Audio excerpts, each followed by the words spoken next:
Morning dear students, कैसे हो आप सब। आज हम क्लास 6 का एक इम्पोर्टेंट चैप्टर पढ़ेंगे जिसका नाम है पदार्थों का पृथक्करण। पृथक्करण का मतलब क्या होता है? पृथक्करण का मतलब होता है अलग अलग करना। ठीक है, हम अपने दैनिक जीवन के अंदर बहुत से ऐसे उदाहरण देखते हैं जिसके अंदर हम पदार्थों को अलग अलग करते हैं। हम किसी भी मिश्रण में से पदार्थों को जो अलग अलग करते हैं उसको हम बोलते हैं पदार्थों का पृथक्करण करना। जैसे कि आप सबने देखा होगा, आपकी मम्मा जब घर पे चाय बनाती है तो चाय बनने के बाद क्या करते हैं, चाय को छानते हैं ना, तो उसे चाय पत्ती को अलग करते हैं, चाय को अलग करते हैं। ऐसे ही आप में से कई बच्चे ऐसे होंगे जो कि मिर्च नहीं खाते, और आपकी मम्मा जब भी पोहा बनाती है या दलिया बनाती है, आप उसमें से क्या करते हो, मिर्च को चम्मच की सहायता से अलग कर देते हो और पोहे को खा लेते हो।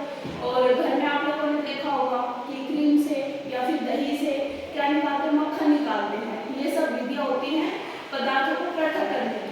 अब सवाल ये उठता है कि हम पदार्थों को पृथक ही क्यों करें, क्योंकि कई पदार्थ ऐसे होते हैं जो हमारे लिए हानिकारक होते हैं और कई पदार्थ ऐसे होते हैं जो हमारे लिए उपयोगी होते हैं। और इन पदार्थों को अलग करने के लिए हम क्या करते हैं, पृथक्करण करते हैं।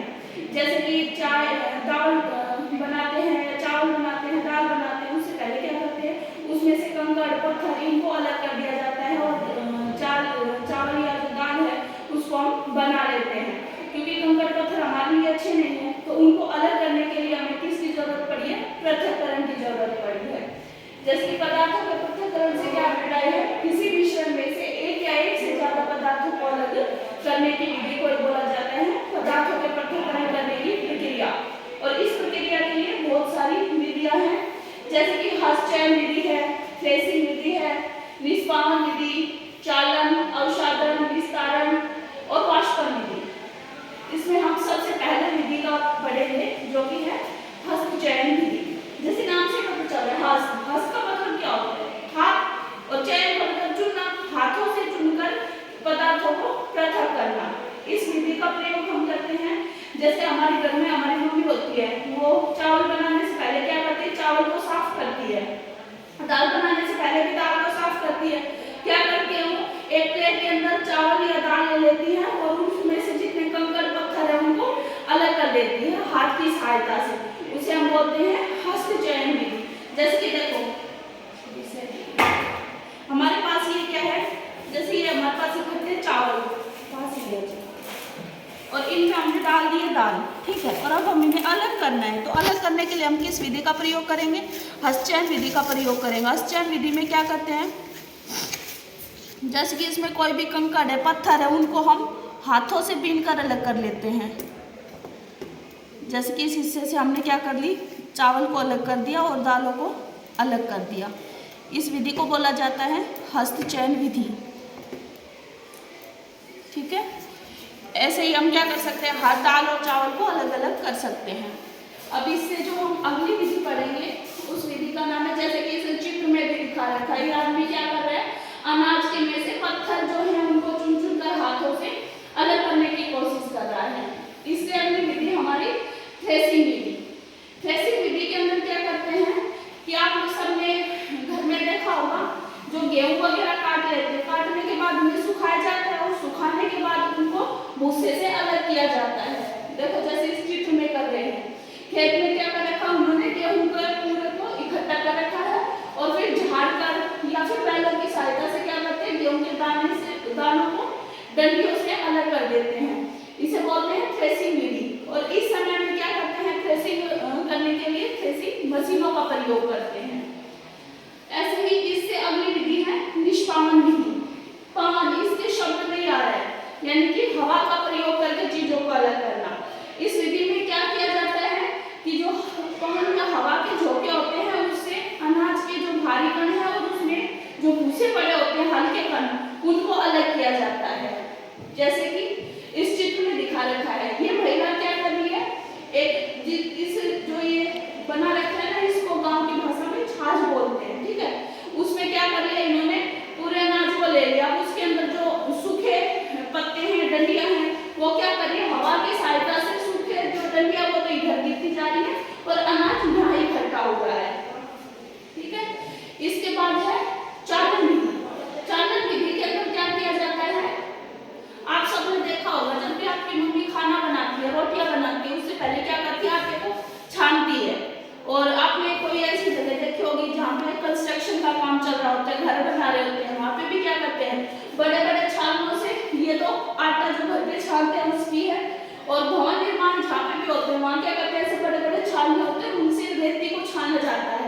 ये विधि होती है चालन विधि। इसके अंदर क्या किया जाता है कि छलनी की सहायता से पदार्थों को अलग अलग किया जाता है।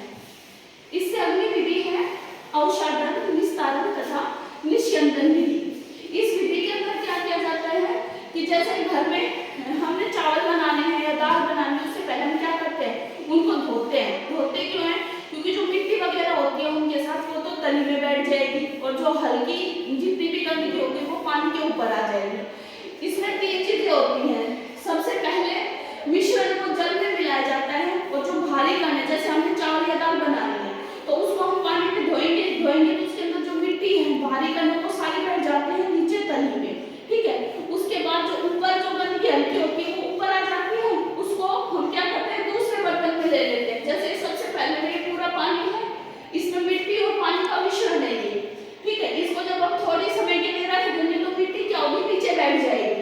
और फिर निस्तारण के अंदर क्या होता है, नीचे बैठी हुई जो मिट्टी होती है उसी गिलास को उड़ेला जाता है दूसरे गिलास में, तो ऊपर ऊपर का पानी ले लिया जाता है, मिट्टी गिलास में नीचे रह जाती है। फिर इसके बाद क्या करते हैं, एक फिल्टर पेपर लेते हैं और फिल्टर पेपर की सहायता से जो निस्तारित जल है जो हमने इस वाले बर्तन में निकाला था ऊपर से निस्तारित करके इस पानी को हम क्या करेंगे, फिल्टर कर देंगे और उस पानी को यूज कर सकते हैं। जैसे कि अब हम एक्सपेरिमेंट भी करके देखते हैं।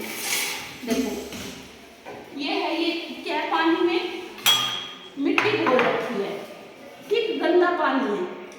इसको हमने 1-2 मिनट के लिए रखते तो कुछ ही समय के बाद इसकी जो मिट्टी है वो नीचे चली जाती है।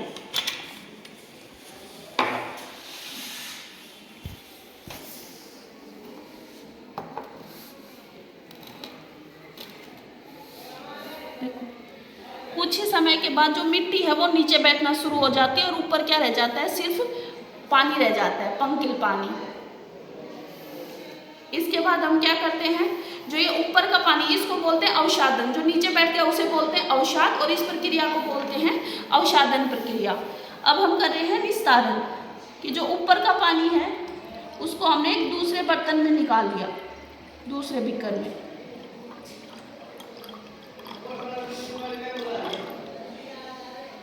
ये है निस्तारण, ठीक है। जो ऊपर पानी था उसको हमने दूसरे में निकाल लिया। अब इसके बाद करें हम निस्यंदन। निस्यंदन में क्या करते हैं, इस फनल के अंदर मैंने ले रखा है फिल्टर पेपर फोल्ड करके, ठीक है। इससे हम क्या करेंगे, पानी को फिल्टर करने की कोशिश करेंगे। अभी आप नीचे देख रहे होंगे कि जो नीचे जा रहा है इसमें पानी वो फिल्टर होके बिल्कुल साफ पानी जा रहा है। हमारे इस बर्तन में क्या बिल्कुल गंदा पानी है, पिंगला सा हुआ, और इसके अंदर क्या हो रहा है, फिल्टर पेपर की सहायता से पूरा बिल्कुल साफ पानी जा रहा है। तो इस पूरी प्रक्रिया को बोलते हैं अवसादन, निस्यंदन और निस्तारण विधि।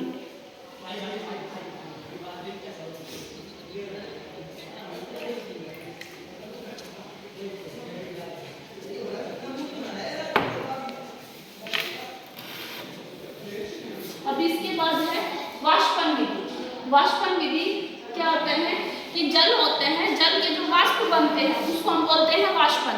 इस विधि का प्रयोग किया जाता है उन पदार्थों को अलग करने के लिए जो पानी में घुल सकते हैं। जैसे कि नमक है, नमक पानी में घुल जाता है तो उसको हम क्या करते हैं, वाष्पन की सहायता से पानी और नमक को अलग अलग करते हैं। जो हम समुद्र से जो नमक प्राप्त करते हैं वो वाष्पन विधि के द्वारा ही किया जाता है। जैसे कि अब इसमें दिखा रखा है, देखो ये क्या समुद्र है, समुद्र में कई जगह गड्ढे से बन जाते हैं, उन गड्ढों का पानी तो जो है वो वाष्प बन के उड़ गया सूर्य के प्रकाश की वजह से, और पीछे जो है व्हाइट से बच गई, ये सारे हैं नमक के ढेर, ठीक है। अब ये तो है किसी भी एक पदार्थ को अलग करने के लिए। कई बार हमारे पास ऐसे पदार्थ आ जाते हैं कि हम एक विधि से उसको अलग नहीं कर सकते, उसमें हम क्या करते हैं, एक से ज्यादा विधियों का प्रयोग करते हैं, ठीक है।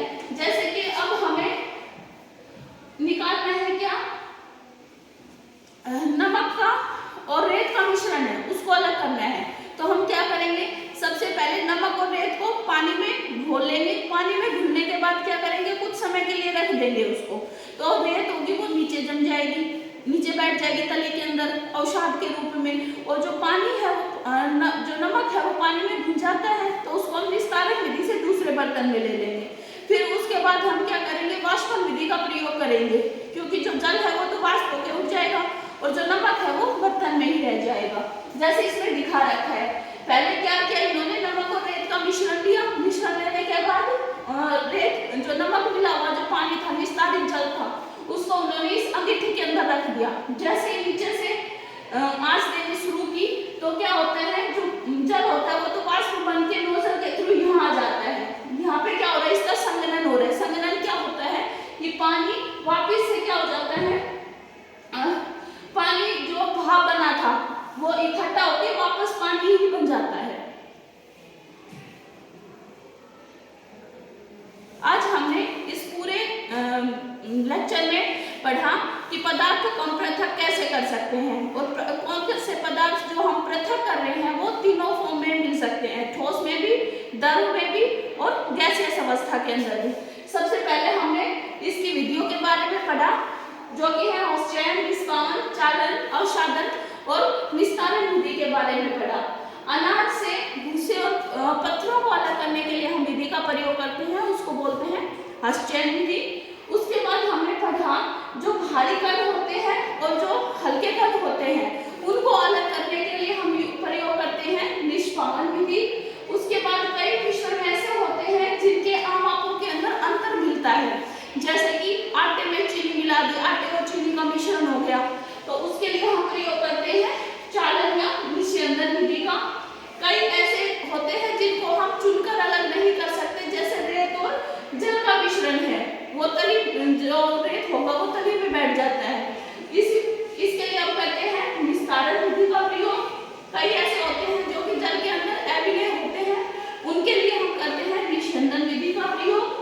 और द्रव को वाष्प में परिवर्तन करके पदार्थों को पृथक करने की प्रक्रिया है वाष्पन